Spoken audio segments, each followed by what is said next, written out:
E aí galera, tudo bem com vocês? Estamos aí para fazer o pré-jogo de Cruzeiro e Guarani, que se enfrentam nessa terça-feira, dia 18 de outubro, a partir das 9h30 da noite no Mineirão, pela 36ª rodada da Série B do Campeonato Brasileiro. O Cruzeiro é o líder da competição, já conseguiu acesso, título antecipado, tudo maravilhoso, mas não venceu nenhuma das últimas 3 rodadas, e é inegável que isso começa a incomodar, enquanto o Guarani está em 13º lugar na tabela, com 44 pontos, mas dos últimos 5 jogos ele ganhou 4. É um excelente momento do time de Campinas, que já está praticamente livre de qualquer risco de rebaixamento. Praticamente não, já está livre, está tranquilo. E se nessa noite se repetir o filme das 2 últimas temporadas, quando o Cruzeiro e Guarani se enfrentaram no Mineirão pela Série B, podemos esperar um jogo de muitos gols, porque nas 2 temporadas anteriores tivemos empates por 3-3. Falando das prováveis escalações e começando com o Cruzeiro, dono da casa, o provável 11 inicial do Pessolano para essa noite deve ter o goleiro Rafael Cabral, a zaga com Giovani Jesus pela direita, Lucas Oliveira centralizado e Eduardo Brock pela esquerda, a linha de meio campo com William Oliveira e Felipe Machado como volantes, Jajá pela ala direita, Kaique na ala esquerda e o trio ofensivo sendo composto por Bruno Rodrigues, Luvanor e Edu. Paulo Pessolano relacionou 22 jogadores para a partida. As principais ausências são do Zé Ivaldo, que está suspenso pelo 3º cartão amarelo, o Matheus Bidu, que não pode jogar porque pertence ao Guarani, e no acordo de empréstimo foi estabelecido que ele não enfrentaria o clube de origem, e tem aquele pessoal que está no departamento médico, né? Stênio, Rafa Silva, Chay, Neto Moura e Wesley Gasolina. Aqui no campinho fica mais fácil entender as opções. Os jogadores que eventualmente eu não citei o nome e não estão no campinho não foram relacionados por opção da comissão técnica. Pro gol a gente tem, como sempre, Rafael Cabral e Gabriel Mesquita. Gabriel Mesquita, que inclusive veio do Guarani pro Cruzeiro, né? Ele que ainda não estreou pelo nosso clube. Pra zaga a gente tem Eduardo Brock, Oliveira, Juan Santos, Luiz Felipe e o Giovani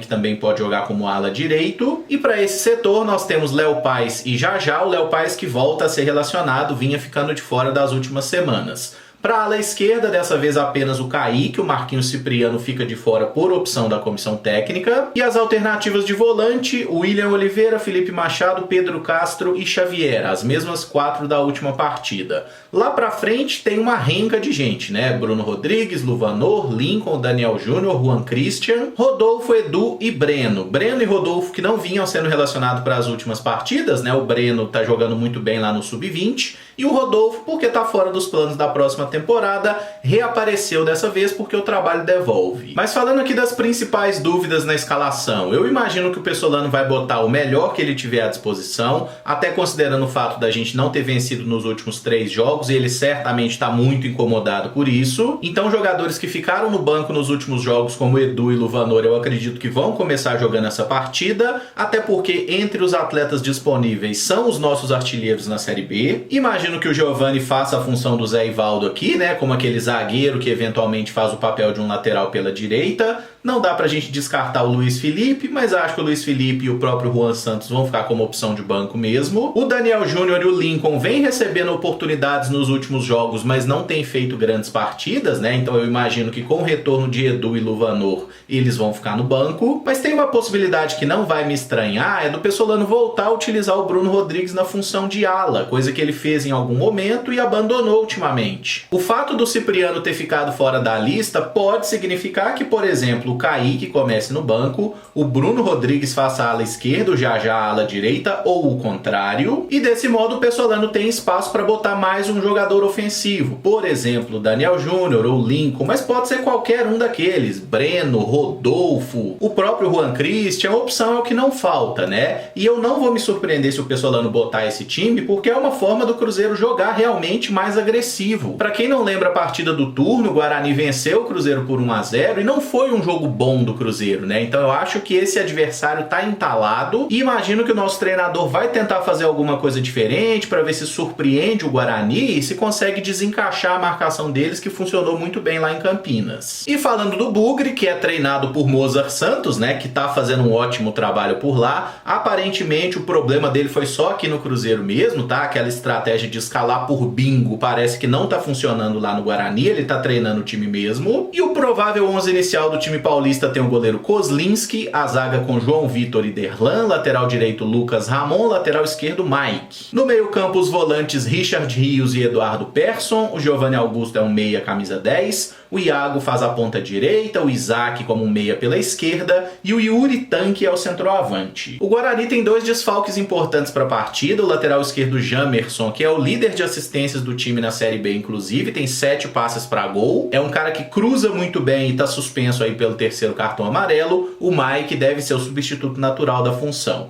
E aqui na ponta direita, onde eu coloquei o Iago como provável titular, quem normalmente joga é o Bruno José, que da mesma forma que o Matheus Bidu, que é jogador do Guarani, não vai enfrentar o seu clube de origem, o Bruno José, que pertence ao Cruzeiro, não pode nos enfrentar. O Guarani tem utilizado essa estrutura de time, está funcionando muito bem, como eu disse, né? 4 vitórias aí nas últimas 5 partidas, mas tem uma possibilidade, se o Mozart quiser repetir a formação que ele utilizou no jogo de ida, ele poderia, por exemplo, não botar o Iago na vaga do Bruno José, deslocar o Giovanni Augusto para fazer um papel de um meio atacante aqui pelo lado e entrar com mais um volante, que poderia ser o Madison. Dessa forma ele dá um pouquinho mais de liberdade para o Rios e para o Eduardo Persson, deixa o Madison mais fechado aqui. No jogo de ida o Guarani atuou com 3 volantes e conseguiu anular muito bem o Cruzeiro. Mas naquela oportunidade ele utilizou o Giovanni Augusto como um falso 9, né? O Yuri ainda não estava no Guarani, é um atacante que está indo muito bem. Em 14 partidas na Série B o Yuri marcou 6 gols e deu 2 assistências, por isso mesmo eu não acho que o Mozart vai abrir mão dele, tá? Vai jogar com esse centroavante. Mas é uma possibilidade deixar o Giovanni Augusto flutuando ali no ataque, enquanto o Iago faz o papel de um meio atacante aqui pelo lado direito, fechando linha no momento sem bola e apostando no contra-ataque. O meu palpite para esse jogo vai ser Cruzeiro 3, Guarani 2. Os gols do Cruzeiro serão marcados por Edu, Luvanor e William Oliveira, enquanto o Guarani balançará as redes com Giovanni Augusto e Iago. Se gostou do vídeo, não esquece de deixar o like, se inscrever no canal caso ainda não seja inscrito, usar os comentários para dizer o que você espera do jogo, deixa aí o seu palpite de placar, como você armaria o Cruzeiro para esse confronto se fosse Paulo Pessolano, lembrando que a bola rola a partir de 9h30 da noite dessa terça-feira, o jogo vai ter transmissão de TV pelo Sport TV e pelo Premiere. Assim que terminar o jogo, ali por volta de umas 11h30 da noite, a gente entra ao vivo aqui no canal para fazer aquela tradicional live após a partida. Tomara que seja pra gente falar de uma boa vitória do Cruzeiro, né, que está invicto como mandante nas primeiras 17 rodadas. Esperamos manter essa invencibilidade e finalmente ganhar do Mozart. Mais tarde a gente se fala então, muito obrigado por acompanhar, um abraço e até o próximo vídeo. Valeu!